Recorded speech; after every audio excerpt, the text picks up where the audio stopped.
Masquera say, More Zimbabwe, welcome to our channels in confessions and deep secrets. Kana kakiptanka kukuya panino channel, please don't forget to subscribe. Kana uchingo garota subscribe, but don't forget to comment and share this video. Nasi More Zimbabwe tabigirai nyaya ye launch yaitwa na President Mnangagwa wakabuda vachi offer 1.5 million United States dollars as the War Veterans Fund iri aimed to empower Zimbabwe's liberation heroes muri Zimbabwe. Zvikunzi vane maloans avada kupiwa ende achange ari interest free muri Zimbabwe. Zvisinei mamwe ma veterans ari kutaura ivo achiti aiwa havana basa nemari iyoyo, havana basa nemabribes avari kunzi vari kuda kupiwa, hanzi they just want President Mnangagwa kuti vaoneke vachiresign.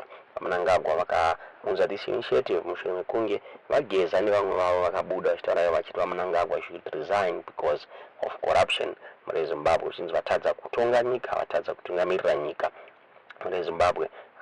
So nyaya yakaburitswa namai Zimbabwe vachitaura vachiti a newly launched 1.5 million presidential war veterans fund is aiming to empower Zimbabwe's liberation heroes, offering interest-free loans for business ventures. However, the initiative comes against a backdrop of growing dissent within the ruling ZANU-PF party, with a group of 4 veterans publicly calling for President Mnangagwa's resignation. The fund, officially launched last Friday in Harare, has already disbursed initial allocations to 3 provinces: Harare Metropolitan, $150,000 earmarked for the Zimbabwe Political Prisoners, Detainees and Restrictees Association, as announced by Special Presidential Investment Advisor to the United Arab Emirates, Dr. Tungwarara. As the Presidential Advisor, I have been sent to inform you that the President is contributing $150,000 to the War Veterans Fund for Harare Province, which we are officially launching today, Dr. Tungwarara stated. This fund will be accessible to all members to start their own project, and the best part is that it will be interest-free. Mashonaland East received $100,000 donation, while Masvingo Province received a commitment of $166,000 from President Mnangagwa.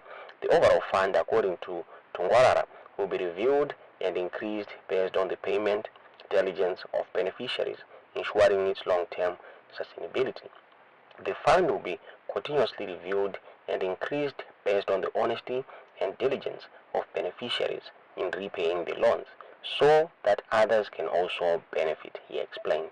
The launch event, organized by Concord for Young Women in Business Global, was attended by several high-ranking ZANU-PF officials, including Deputy National Political Commissar, Comrade Webster Shamu, and Deputy Secretary for Security, Comrade Tendai Chirau. Comrade Shamu praised President Mnangagwa for his commitment to supporting all veterans, highlighting the fund's potential and significantly improve their economic standing.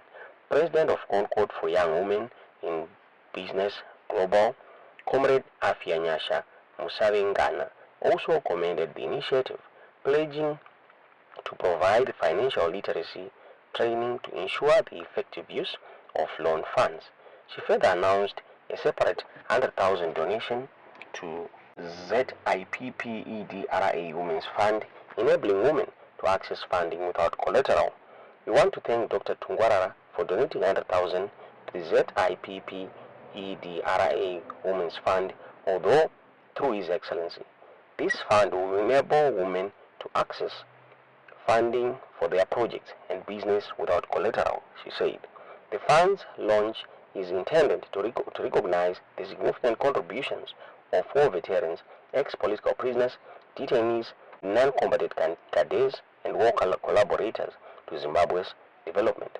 Their leadership roles at both community and national levels, and their crucial role in mobilizing support for the ruling party during the 2023 harmonized elections are acknowledged by the government.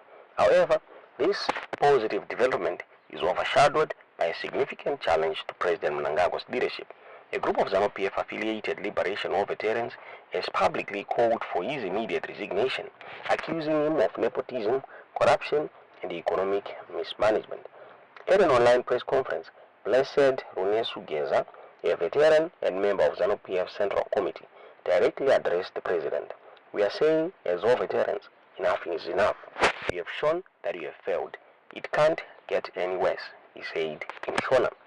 He further criticized the president's failure to fulfill promises made since his ascension to power in 2017, citing the lack of decent graves for many fallen comrades and the country's deteriorating economic situation.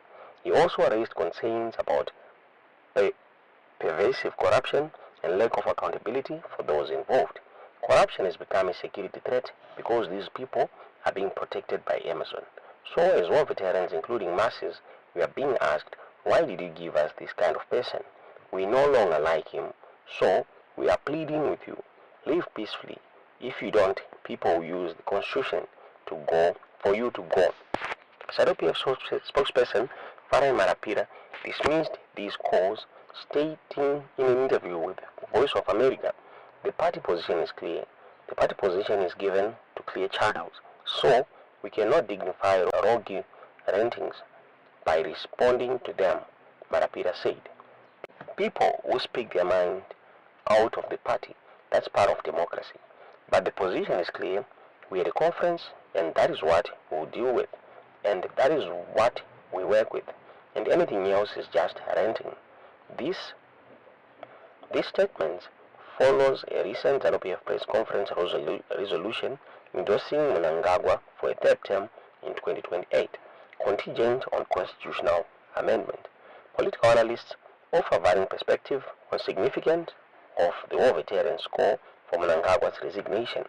University of Zimbabwe political professor Eldred Musunungure, speaking to Voice of America, acknowledged the veterans' genuine frustration with the current state of affairs, noting the political clouds are extremely difficult to read under the circumstances, but what is clear is they expressed in unambiguous terms their exasperation with the way things have been going on in the last couple of years.